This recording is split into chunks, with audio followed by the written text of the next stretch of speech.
Ethan stood among the bustling crowd at the United Nations headquarters, feeling a mix of excitement and apprehension. The hall was lavishly decorated for the occasion, banners of Earth mingling with the swirling, vibrant symbols of the alien visitors, the Zolarians. As the lead translator, it was Ethan's job to facilitate communication between the humans and the alien delegation. His heart raced as he caught sight of the arriving Zolarians. They were striking, with luminescent skin and eyes that shimmered like precious stones. "Quite the sight, aren't they?" remarked a voice beside him. Ethan turned to see his colleague, Dr. Adrian Hale, a senior diplomat with years of interstellar negotiations under his belt.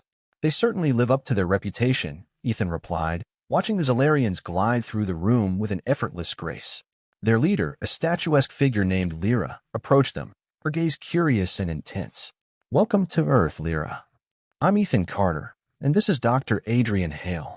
We hope your journey was pleasant," Ethan said, offering a hand. Lyra's touch was light but firm. "The journey was enlightening. We are eager to learn more about your people," she responded, her voice musical yet commanding. Adrian smiled warmly. "We've prepared a series of cultural exchanges for your visit. We hope it will foster a deeper understanding and appreciation between our peoples." Lyra nodded, her eyes scanning the room. "We are warriors but seek knowledge above all. What you call culture intrigues us, for it is the battleground of ideas." Ethan sensed the weight of her words, aware of the undercurrent of her warrior ethos. "Tonight, we celebrate peace and the sharing of knowledge. Would you care for a tour of the exhibit we've prepared?" "I would," Lyra said, her tone appreciative. As they walked, Ethan and Adrian introduced Lyra to various cultural artifacts, explaining their historical and artistic significance. Lyra was particularly taken by a collection of classical music instruments. "These devices produce your music? Fascinating. Our instruments are quite different," she remarked, examining a violin. Ethan demonstrated, drawing the bow across the strings, the melancholy notes floating in the air. Lyra listened intently, her expression thoughtful. "This sounds, it has a form of sadness and beauty intertwined. Is this typical of human music?" "It can be," Adrian interjected. "Music reflects a wide range of human emotions and experiences. Each piece tells its own story." "I see. We have similar expressions in our culture, though perhaps not through such instruments," Lyra responded. Their conversation was interrupted by a minor commotion at the entrance. Ethan excused himself and hurried over, only to find another member of the delegation confused by the security process. Ethan smoothly resolved the misunderstanding, explaining the security protocols with patience. Returning to Lyra and Adrian, Ethan apologized for the interruption. Lyra waved it off gracefully. "Your commitment to safety is understandable. We have similar practices." As the evening progressed, Ethan found himself increasingly intrigued by Lyra's perspective on human culture. Her insights were sharp, her questions probing, pushing him to think about aspects of his own culture he'd taken for granted. The chapter closes as the group continues their discussion, walking towards a display of Earth's natural wonders, signaling the start of a promising dialogue and mutual curiosity that would frame their interactions in the days to come. After the evening's successful introductory event, the following morning brought an opportunity for a deeper cultural exchange. The venue was the Metropolitan Museum of Art in New York City, a place brimming with human history and creativity. Ethan arrived early, clipboard in hand, ready to guide the Zolarians through the centuries of art and human expression. He was joined by Dr. Marcus E., an anthropologist known for his work on human-alien cultural integration. As Lyra and her entourage entered, Ethan greeted them with a friendly smile. "Good morning, Lyra. I hope you're ready to dive deeper into human culture today." Lyra nodded, her eyes reflecting a keen interest. "I am Ethan. Yesterday's discussions were enlightening. I'm eager to continue." Dr. E stepped forward, extending his hand. "I'm Marcus E., and I'll be assisting Ethan today. Art, as you will see, speaks volumes about its creators." The group moved first through the Egyptian artifacts, the age-old relics standing majestic and proud. "These artifacts are from our ancient civilizations," Marcus explained. "They show our early human desire to understand and control our environment, to communicate with the cosmos." Lyra touched a stone carving lightly, tracing the hieroglyphs. "Our people too have old ways, though much has been lost through time and war." As they progressed to the Renaissance exhibits, Ethan took over. This era was known for its rebirth of classical thinking, inspired by the rediscovery of ancient texts. It was a time of great artistic and scientific advancement. Lyra seemed particularly taken with a painting of a naval battle. You depict even conflict with such beauty, she observed, her tone mixed with curiosity and awe. Yes, Ethan agreed. Art often captures the full spectrum of human experience, including the turmoil of war. But let's also focus on more peaceful expressions. Dr. E guided them next to the Impressionist gallery. These artists played with light and color, trying to capture moments in time as they saw and felt them, very different from the precise narratives of earlier works. Lyra was quiet for a moment, absorbing the splash of colors. There is a freedom in this form of expression. Is this reflective of your society's values? Very much so, Marcus responded. Freedom to express, to explore new ideas and perspectives is valued in many parts of human society. The afternoon was spent discussing various art forms, including modern and contemporary art, which provoked even more questions from the Zolarians about human philosophy and ethics. As the tour concluded, Lyra turned to Ethan and Marcus. This has been a profound journey through your history. I find myself curious about how you, as individuals, view your own culture. Ethan smiled, pleased with the day's progress. That's a deep question, Lyra. Perhaps that's best discussed over a meal. Would you join us for dinner? It's a human tradition to discuss such things over food. Lyra accepted the invitation with a nod. I would like that very much.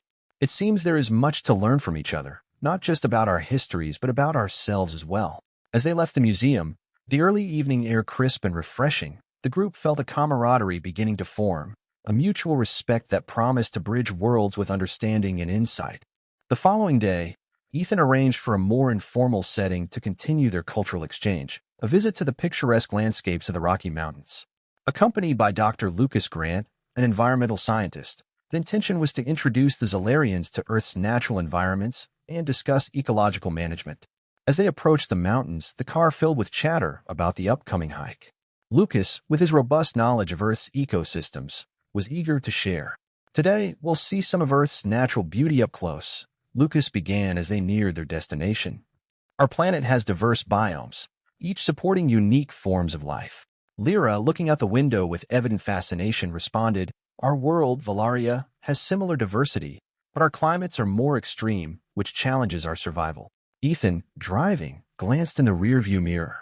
It's a testament to both our species, how we've adapted to our environments. Perhaps there's much we can learn from each other on that front. As they started their hike, the rugged beauty of the Rockies surrounded them. Lucas stopped occasionally to explain the flora and fauna. This is a pine tree, adapted to the cold and altitude. Much like the conifers on Valeria, you mentioned? Yes, but our Valerian conifers release spores that can float for miles, Lyra explained. It's a survival mechanism. They reached a clearing with a panoramic view of the mountain range. The group sat down for a light lunch, the conversation turning to the philosophy of conservation. Lucas unpacked some sandwiches, offering them around. Humanity has had to learn the hard way about conservation. Our industrial growth came at a great environmental cost. Lyra took a sandwich, her expression thoughtful. Valaria faced similar challenges. We had to evolve socially and technologically to ensure our planet health. Ethan nodded. There's a constant balance, isn't there? Between development and preservation. Yes, Lucas chimed in, and it often comes down to individual and collective choices. What's considered essential for survival, and what we can do without. Lyra seemed intrigued. How do individuals in your society participate in these decisions? Through advocacy, voting, and by making personal choices that reflect their values, Ethan replied. Education plays a big role in shaping these perspectives. The conversation shifted as they continued their hike, discussing the role of education in shaping policy and public opinion. As the day wound down, they reached a serene lake. The sun was setting, painting the sky in hues of orange and purple. Lyra stood by the lake's edge, looking reflective. I see now how deeply your environment shapes you, and in return, how you shape it. It's a symbiotic relationship. Ethan joined her, nodding. It's the same for every sentient species, I think. The give and take between a planet and its people.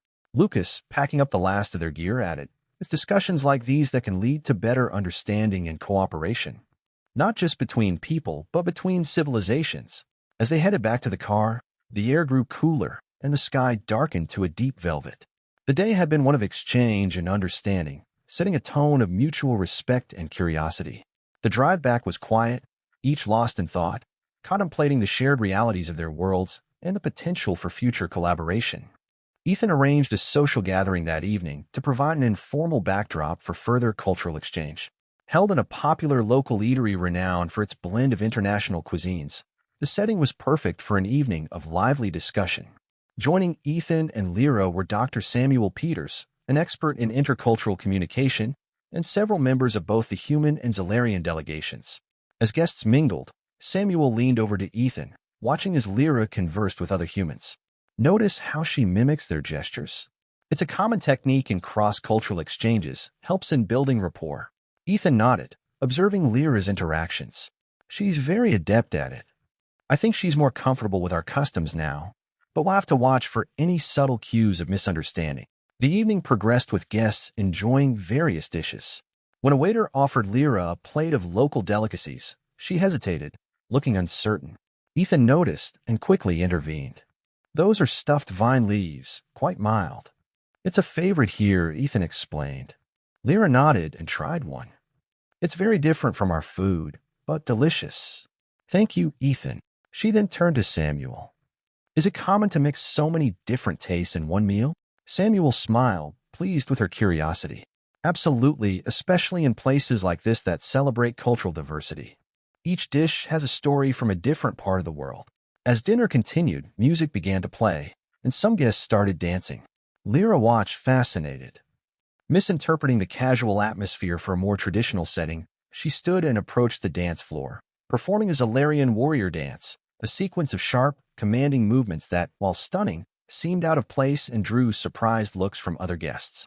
Ethan quickly joined her on the dance floor, matching her movements with a more subdued version, trying to blend her style into the casual dance atmosphere. It's wonderful to see your dance, Lyra. Here, let me show you a typical dance from here. Lyra paused, realizing her mistake, and smiled at Ethan's tactful intervention. I appreciate your guidance, Ethan. Your dances are less structured than ours. Samuel, watching them, decided it was a good moment for a teachable exchange. He gathered the group around and spoke. Dance, like any form of art, varies greatly across cultures. Lyra's dance, steeped in tradition and meaning, is a beautiful example of Zalarian culture. Here, our dances tend to be more relaxed, reflecting our social norms. The group nodded, understanding the contrast better. Ethan continued, it's all about the context. In both our cultures, dance can express many things: joy, social unity, even individuality. As the evening wound down, Ethan and Samuel discussed the incident with Lyra privately. I hope you weren't embarrassed earlier. We all have moments of misunderstanding, Ethan said. Lyra shook her head, her expression one of gratitude. On the contrary, I'm learning. It's these differences that enrich our interactions. I'm thankful for the patience and openness. Samuel offered his insights. Every interaction is a chance to learn. What happened tonight was a valuable lesson in cultural expressions and boundaries. Ethan agreed. Exactly. And it's through understanding these boundaries and differences that we truly appreciate and respect each other's cultures. As they left the restaurant, the air was filled with a sense of camaraderie and anticipation for further exchanges. The night had been a small journey through the complexities of cultural interaction, one that had brought them closer and deepened their mutual respect. After the evening's enlightening yet slightly awkward cultural exchange, Ethan proposed a quieter, more reflective evening. He invited Lyra and a few members of the delegation to join him at a rural observatory for a night of stargazing. Alongside them was Dr. Henry Wallace, an astronomer known not only for his deep knowledge of the cosmos, but also for his ability to bridge astronomy and philosophy. As the group settled at the observatory, perched atop a gentle hill away from the city's light pollution, Henry began setting up the telescopes. Tonight, he announced, we're not just looking at stars. We're going to discuss what they mean to us, the stories they tell. Lyra, intrigued by the setup, approached one of the telescopes. We have similar devices on Valoria. The cosmos is a shared curiosity, it seems. Ethan, assisting her with the adjustments, replied, it's something that connects all beings, I think. The sky doesn't belong to anyone. It's a canvas we all share. Henry joined them, pointing out constellations. Many of our ancient stories were written in these stars. Different cultures on Earth have their own constellations, even if the stars are the same. As they took turns looking through the telescopes, Lyra's demeanor shifted to something more contemplative. She turned to Ethan, her voice low. You speak of stars as ancient storytellers. On Valaria, they are often seen as ancestors, watching over us. It's comforting, yet isolating in a way. Ethan listened intently, his gaze following her line of sight to the sky. Why isolating? Lyra sighed softly, because it reminds us of our limitations, our smallness in the vast universe. Yet tonight, seeing them through your stories, they feel closer, more intimate. Henry, overhearing their conversation, added, That's a beautiful way to put it.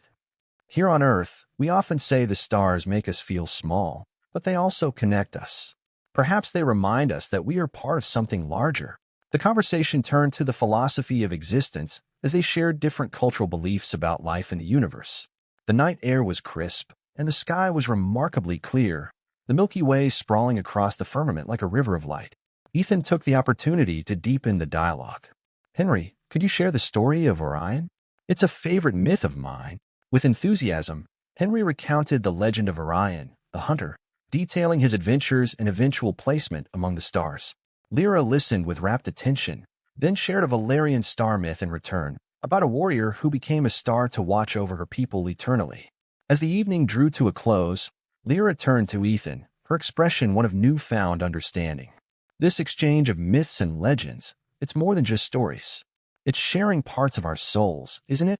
Ethan nodded, his eyes reflecting the starlight. Exactly.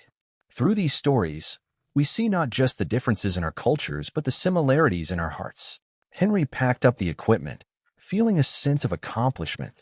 Nights like these are rare. Not just clear skies, but clear barriers between worlds. As they walked back to their vehicles, the connection between them felt stronger, a bridge built not of words and formal exchanges, but of shared human and alien experiences under the timeless watch of the stars. After their night under the stars, Ethan invited Lyra to spend a day exploring the coastal town of Monterey, known for its rich maritime history and scenic ocean views. Dr. Thomas Reed, a marine biologist, would join them to share insights into Earth's marine ecosystems and the importance of ocean conservation. As they strolled along the historic cannery row, Thomas pointed out the remnants of the old sardine canning factories. This place was once the sardine capital of the world. But overfishing nearly destroyed the industry, he explained. Lyra listened intently, then turned to Ethan. It's a recurring theme with humans, isn't it? The struggle between growth and sustainability. Ethan nodded. Yes, but it's also a story of learning and adapting. We're making efforts to restore what was lost. Thomas led them to the Monterey Bay Aquarium, where they could get a closer look at the marine life Ethan had mentioned. As they observed the swirling schools of fish and floating kelp forests, Lyra seemed mesmerized by the vibrant underwater world. This is incredible, she murmured. Valaria has nothing like this. Our waters are deep and dark, less colorful, but just as vital to our world. Ethan watched her, appreciating her wonder. The ocean has a way of connecting all of us on this planet. It's a vast shared resource that demands respect and understanding. Their next stop was a quiet beach, where they decided to take a walk along the shore. The conversation turned personal as they walked with the sound of waves crashing softly in the background. Lyra suddenly stopped and faced Ethan, her expression serious. Ethan, today has been enlightening. I feel closer to understanding your people, your struggles, and your joys. And I feel closer to you. Ethan met her gaze, sensing the depth of her emotions. I feel the same, Lyra. There's a lot we can learn from each other. As they resumed walking, the conversation lightened, and they laughed together, sharing stories of their childhoods, vastly different yet filled with similar moments of joy and discovery. As the sun began to set, casting a golden glow over the beach, Lyra turned to face Ethan again. In Valerian culture, we have a tradition. When one feels a deep connection with another, it is honored with a gesture of closeness. And what gesture is that? Ethan asked, intrigued. It's a kiss, Lyra replied, her voice soft but clear. It's not just a romantic act.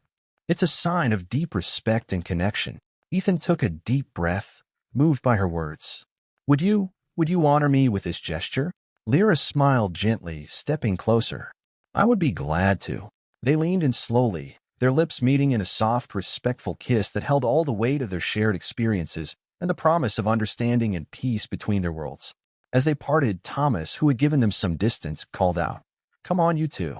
The sun is setting, and it's a perfect time for a picture against the backdrop. They joined Thomas, who snapped a few photos of them with the sunset behind them. The day ended not just with a newfound respect for Earth's marine beauty, but with a personal connection that promised deeper exchanges and mutual respect. Driving back to the city, Ethan and Lyra shared a comfortable silence, each lost in thoughts about the day's revelations and the simple yet profound gesture that had sealed their growing bond. The following evening, after a day filled with contemplation and discussions, Ethan invited Lyra to his home for a private dinner, wanting to create a space that felt more personal and removed from the formality of their earlier interactions. Dr. Michael Jensen, a psychologist specializing in emotional intelligence and interspecies relations, joined them to facilitate deeper understanding and exploration of human and alien emotions. As they gathered in Ethan's kitchen, Michael suggested they cook together. Food is a great way to connect. Preparing a meal together can be a shared act of creation, he explained. Ethan pulled out ingredients for a simple pasta dish, and Lyra looked intrigued. On Valaria, meals are communal, but less varied. This looks like another form of art. It is, Ethan agreed, showing her how to chop vegetables. Cooking involves creativity and intuition, much like your dancing or our painting. As they cooked, Michael observed and occasionally guided the conversation towards emotional topics. Tell me, Lyra, how do Zalarians express emotions within your community? Lyra stirred the sauce thoughtfully. Our expressions are subdued. We value strength and control, but being here, seeing human expressions, there's a warmth to it. Ethan added, humans can be very open with our emotions. It's not always easy, but sharing how we feel is important in our relationships. The conversation paused as they sat down to eat. The meal was delicious, and the atmosphere relaxed. After dinner, they moved to the living room, where soft music played in the background. Michael directed the conversation toward love. Ethan, perhaps you could explain how humans view love? It's complex and varies widely, even among individuals. Ethan nodded, choosing his words carefully. Love can be powerful. It's not just romantic, it's also the love between friends, family. It's about connection, trust, and vulnerability. Lyra listened intently, then spoke. Valaria has bonds of loyalty and duty, but this human concept of love, it's deeper, more personal. I would like to understand it better. Seeing an opportunity, Michael suggested, why don't you both explore what love means to you? Sometimes, discussing personal experiences can clarify feelings. Ethan looked at Lyra, who nodded in agreement. He shared a story about his family, his connections, and his past romantic experiences, each tale punctuated with emotions ranging from joy to sadness. Lyra responded with her own stories of camaraderie and duty, finding it difficult to find equivalents to Ethan's emotional depth, yet intrigued by the concept. As the evening grew late, Michael observed, it seems you both have much to contemplate about love. Remember, understanding comes not just from discussion, but from feeling and experience. With that, Michael excused himself, leaving Ethan and Lyra alone. They sat in silence for a moment, then Lyra spoke softly. Ethan, I feel a connection with you, unlike anything I've known. Is this what love begins as? Ethan reached out, taking her hand. It might be, Lyra. Would you like to explore these feelings together? See where they lead us? Lyra squeezed his hand gently, a smile spreading across her face. Yes, I would like that very much. They spent the rest of the evening talking, exploring their emotions under the gentle guidance of the night sky outside Ethan's window, each feeling the warmth of a potential new beginning in the understanding of what love could mean across their worlds. The morning after their profound conversation about love, Ethan and Lyra found themselves sitting in the quiet comfort of his kitchen, sharing a simple breakfast of coffee and toast. The early sun filtered through the window, casting a warm glow that seemed to encapsulate the new understanding between them. Ethan broke the silence first. Last night was so enlightening. I feel like we've crossed into new territory, not just personally but potentially for our two species. Lyra nodded, her eyes reflecting the sunlight. Yes, I never imagined I would come to understand human emotions on such a personal level. What we share could be a bridge for greater empathy and understanding between humans and Zalarians. As they sipped their coffee, Dr. Alan Shaw, a sociologist known for his work on interspecies relations, joined them. Ethan had invited him to discuss the implications of their newfound relationship, both personally and diplomatically. Alan sat down, his demeanor thoughtful. Good morning. I've been briefed on your discussions, and I must say, this is quite a unique situation. How are you both feeling about everything? Ethan looked at Lyra before answering. We're optimistic. What we're experiencing could foster more than just personal bonds. It could help our communities learn from each other. Lyra added, our people are warriors, but we're also learners.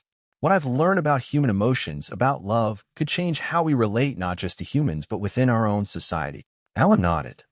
This is a delicate but potentially groundbreaking development. Lyra, your people respect strength, but also wisdom. Sharing these experiences could indeed soften some traditional views. The conversation shifted toward practical steps. Alan suggested documenting their experiences and the emotional journey they had embarked upon. Publishing a joint paper might be a way to formalize this exchange. It would provide both your peoples with insights into your journey and its implications. Ethan considered this. It sounds like a solid idea. It could be a foundation for new diplomatic and cultural exchanges. Lyra was thoughtful. I agree. I believe our leaders will see the value in this, and it might encourage more Zalarians to explore human culture. As breakfast concluded, Ethan and Lyra decided to take a walk in the nearby park, continuing their discussion on how to present their experiences to both their governments. They talked about the possible challenges and the potential benefits, their conversation a mix of personal reflections and strategic planning. Returning to Ethan's home, they outlined their plan to write about their experiences. Lyra was particularly keen on addressing how understanding human emotions could enhance Zalarian interpersonal dynamics. We need to emphasize the importance of empathy and emotional intelligence, Ethan said, typing out a draft on his laptop. Lyra nodded. It will be revolutionary for my people, and perhaps it will make our future interactions with other species more profound and harmonious. As they worked, there was a sense of accomplishment and anticipation. They were not just charting a personal course, but potentially shaping the future interactions between their civilizations. The chapter closes with Ethan and Lyra finalizing their document, ready to present it to their respective leaders. The air was filled with a sense of hope and possibility, the promise of a new dawn for both their worlds, underscored by the personal bond they had formed, one that might forever change the landscape of human and Zalarian relations.